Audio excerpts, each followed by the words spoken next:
So in this section, we are going to look at the theories that underlie management and administration.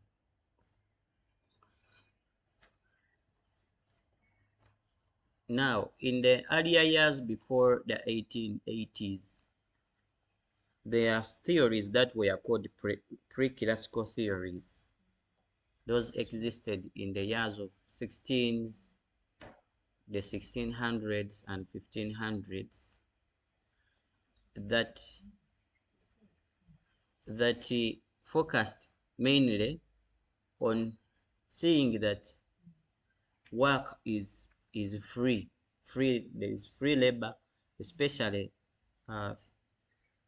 or looking at the times of industrial revolutions, where workers in industries were particularly abducted through slave trade and forced, then subjected to working in industries without their will, without personal will. So all pre-classical theorists were against slave trade and were advocates of free labor and free trade. So when you look at, you had some resources. Okay, the classical theorists such as Adam Smith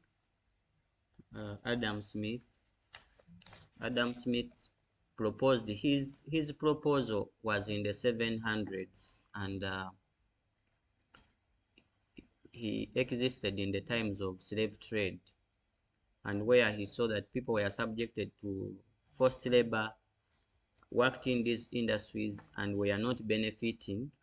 But with forced labor, he says, we cannot achieve efficiency and achieve maximum productivity.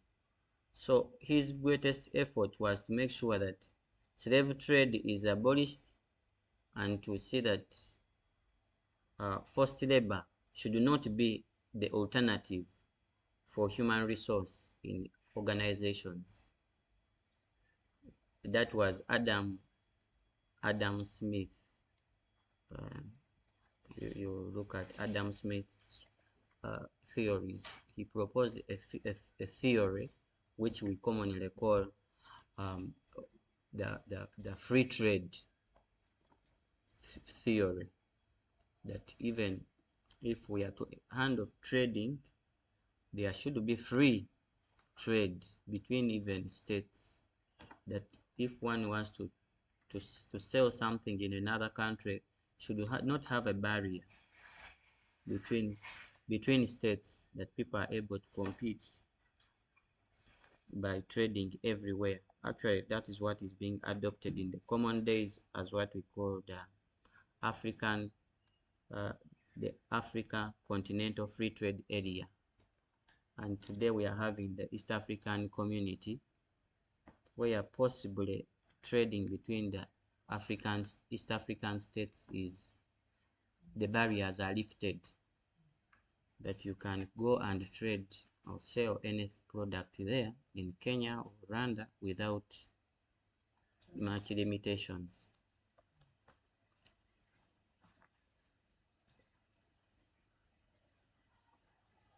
You will see that even Robert Owens complemented this very proposal of Adam Smith, but his addition was, if we lifted the slave trade in industries, because this is a generation code where you're talking about years of the Industrial Revolution, shifting from producing using hands to using machines, but needed to be facilitated by human labor, which was costly according to the industrial establishments, but then they needed to have it cheaply by forcing people to work without being paid adequately so that they maximize profits. So even Robert Owens, you would see the proposals of Robert Owens in the 1771s, in the 1770s. So his proposal is now, instead of only lifting slave trade, let us also have a situation where the workplace is conducive. Yeah, the person is working, we are providing meals, we are providing some refreshments, such as a cocktail, as we are at workplace. Chiseka, where are you? To bring some cocktail.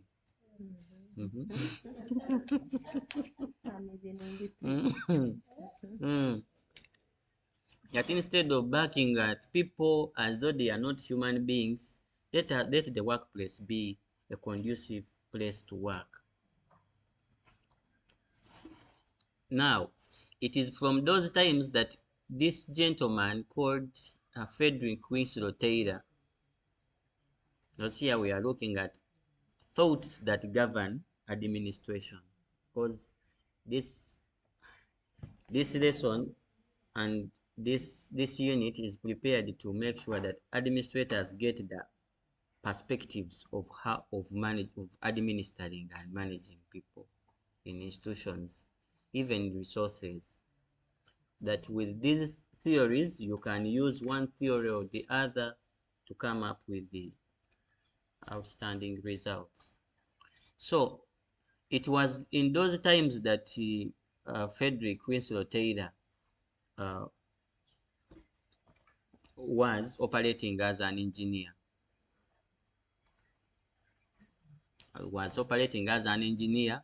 Engineering those machines that were used in the Industrial Revolution within the US. So now, Frederick Winslow Taylor being an engineer, for him, he proposed what you call the classical theory, classical theories, and then he said, no, if we are to manage people and have what we call efficiency and productivity,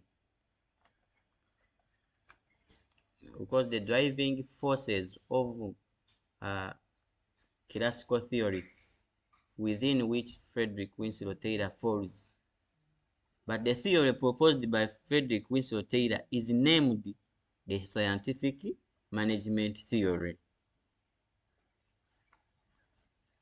Scientific because it has some mechanics, some physics, application of forces and energy in people to achieve outcomes. So because it has physics in it, so that's why it is labeled scientific management theory. Now, his proposal was that human beings can be managed like machines. Yes, just as machines receive instructions, so human beings can also receive instructions and follow those instructions strictly without any deviation.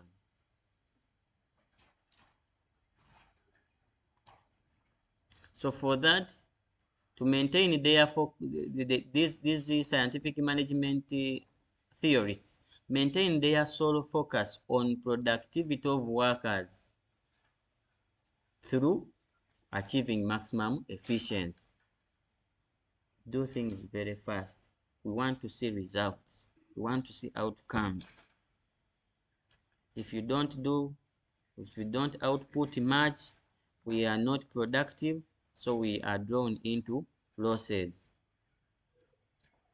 So ultimately, that's why we say that they are mostly focused on productivity, efficiency, and profitability. So if people are not productive enough, they will not be, and they are not efficient, then there are losses. Yet industries are focusing on increasing profitability. So these workers have got to follow strict schedules.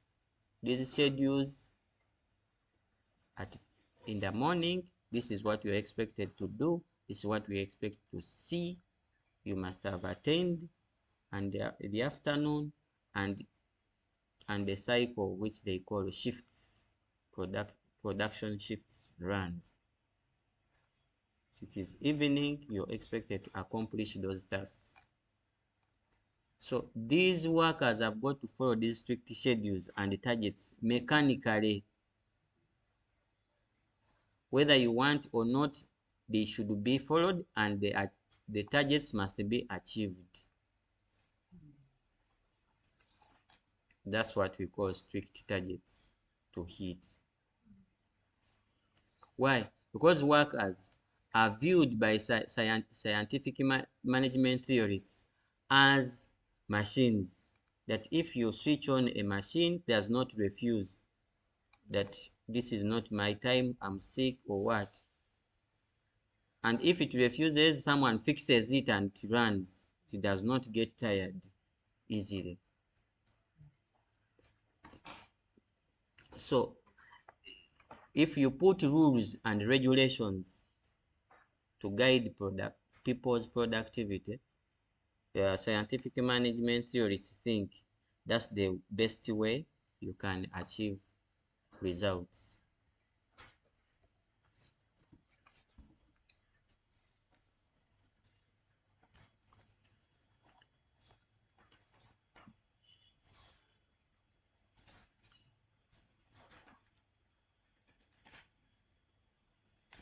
Okay.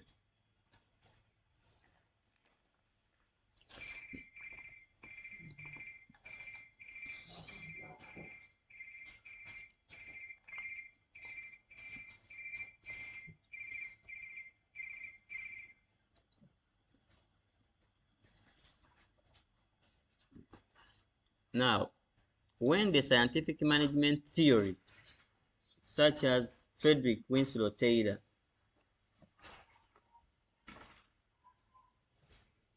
proposed his theory, there are some other scholars that accepted that theory is really very good, but also saw that it lacked some aspects that needed to be addressed to match with the demand for increased productivity and efficiency in people. One of them is Max Weber. Max Weber is widely known to have complemented Frederick Winslow's scientific management theory. He came up with a theory which usually is branded as the bureaucratic management theory. This word perspective is also used to mean theory.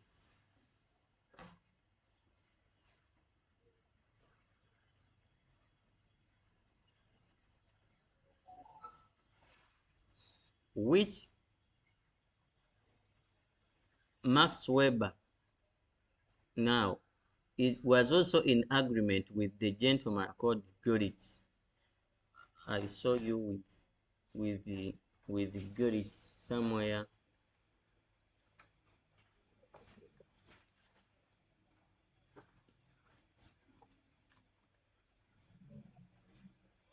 So they proposed that yes, Charles Winslow, so Frederick Winslow Taylor's theory, scientific theories was good, but was very hard to execute and put into practice in organizations.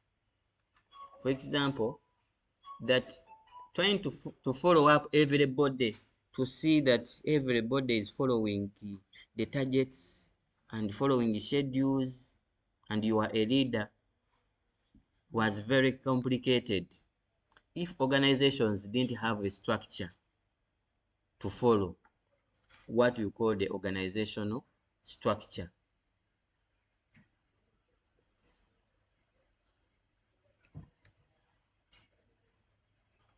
So organizations cannot effectively manage or supervise every worker without a structure to follow.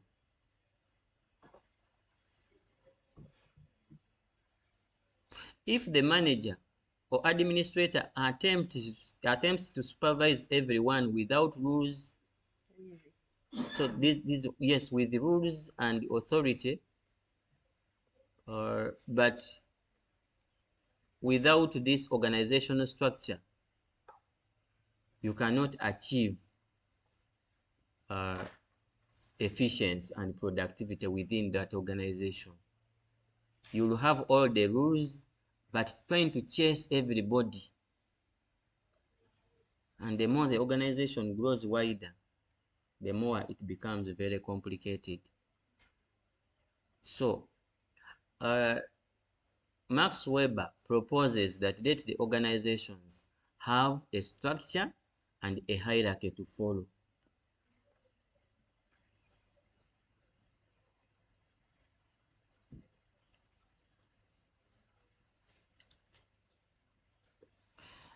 His proposal was also accepted by Henry Fayot.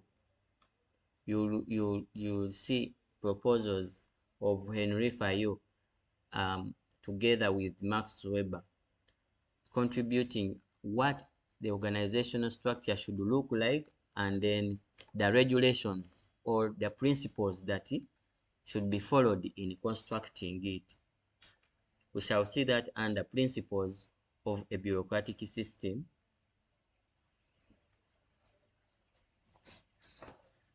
later. So organizations should have a structure defining the levels of hierarchy from top, and also the hierarchy and the position for each worker. This is authority and position. Authority, position. So some of the workers can go on the top, others middle, others at the bottom, which you also call the operational level. Top level is usually also called the strategic level.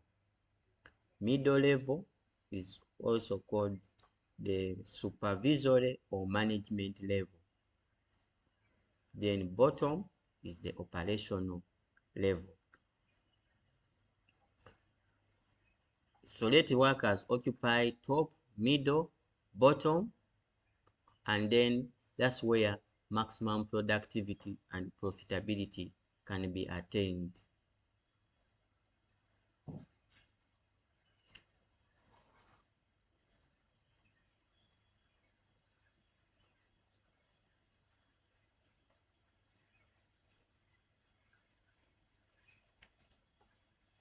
So in his proposal of a bureaucratic system, the top people should exercise more authority to those at the middle and to those at the bottom.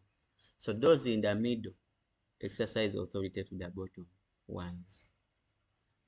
Those at the top exercise authority to the middle ones. So as those at the bottom receive orders and commands from their immediate supervisors, the immediate supervisors also getting commands and orders from their top immediate supervisors. Then that is where we can have effective management and administration within the organization.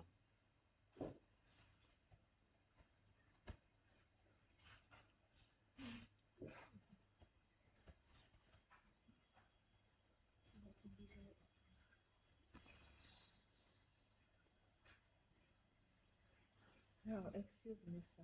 Yes. On several occasions, I've had people complaining about a few people say that so and so is too bureaucratic. Mm. Perhaps wanting to say that that person is so strict, over strict. Mm. should we say that that kind of management has much of one being so strict in that sense? Yes, bureaucratic systems are strict and very rigid. They are tied everything should that is every operation has got to be defined. What we call a structured system or bureaucratic system is hinged on the principle that every action should be documented and it should be followed as is to achieve the maximum output. So all bureaucratic systems or structured systems are strict. So those who are working in them must be strict as well. Yes. But also, when it is bureaucratic, it's not directly dealing with overspeakings. And I no, it is just bureaucratic because things must move the way they are meant to be according to how they are agreed upon, and Systematically. you must account for whichever is done because everything is well established. But I think bureaucratic again, it is better to use if it is over strictness, that the system is over bureaucratic or somebody is over bureaucratic. Why? Because as we are studying, even we did that number last year, last semester, that number came, where a manager may decide to use, who can remember?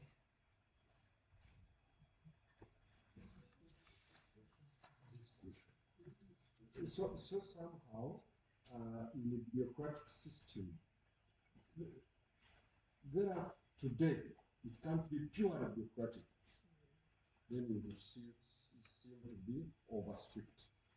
You have to also use blending discussion and say, much as they say students should not enter the school gates when it is beyond 8. But today, being that it has overrained, let them come. Meaning that now this is discussion. But what is written on paper, no student should ever enter here if it goes beyond 8. It is something written and even said. So when you are totally bureaucratic, then you are bound to be overstrict. And it has to have some negative effects to the institution. Yeah, thank you. So that, of course, to maintain boundaries, that people are operating within boundaries, that is the organizations have got to define the what should we do and who should do it and when it should be done, and then what are the outcomes expected. So all structured systems follow they are strict, but also they can say the over strictness can, without looking at situations, can become again Also dangerous. a dangerous. Yes, you will see other theories that emerged after these theories are proposed that kept on improving up to the current times. Now, what you're seeing here is an organization structure that is used mostly in the human resource office in organizing people, positioning them, and seeing that those people are productive and effective. The example that is being drawn here is for an organization which has a shareholding and also the board of directors. These organizational structures vary organization to organization.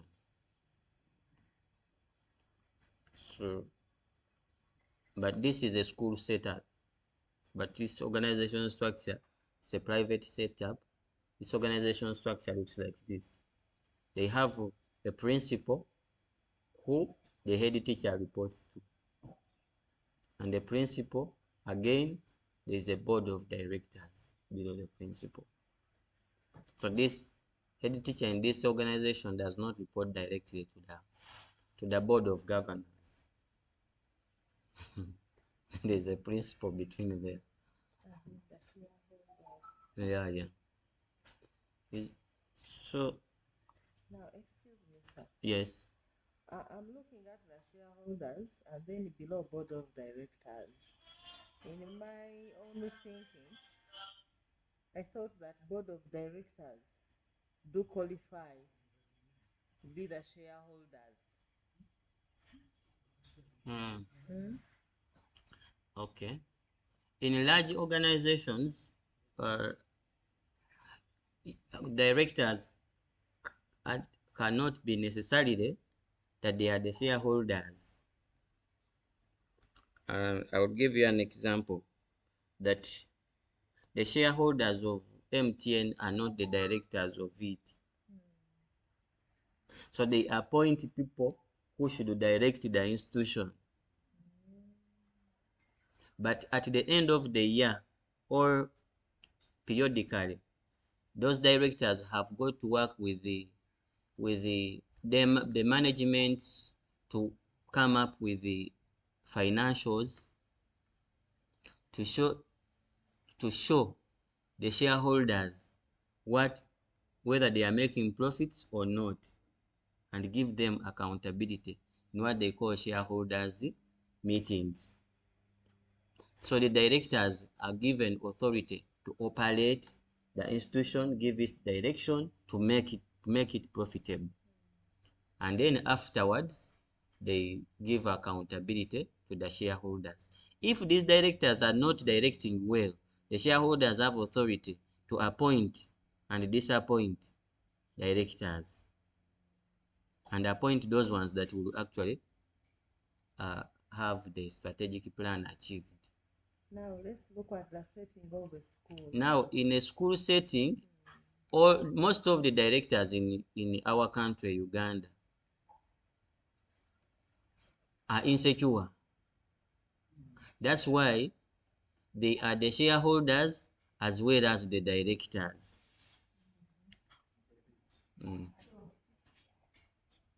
And others even go ahead to be even head teachers. It is bad. So others, but when these institutions become larger, Just that sometimes when you're starting a business, some things are hard for you. So when it grows, then that's when you move away from that position and leave it to others. But in the beginning, you have to be there. Anytime. Just few years I leave. So in smaller institutions, yes, hiring all these requires costs, some costs which some entrepreneurs want to avoid. So they even in some institutions they become teachers. The head teacher is a teacher, as is the director and the shareholder and the storekeeper. Purchasing officer,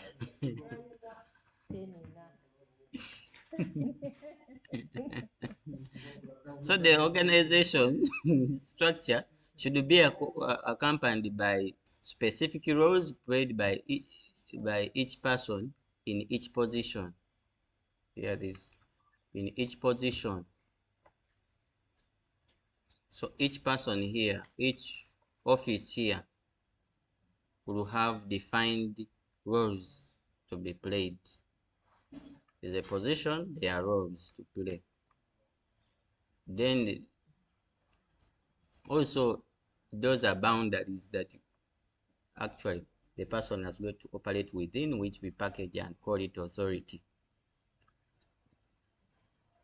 And then the process by which the roles are played. What are the processes? Then you also define how each position is coordinated to work with another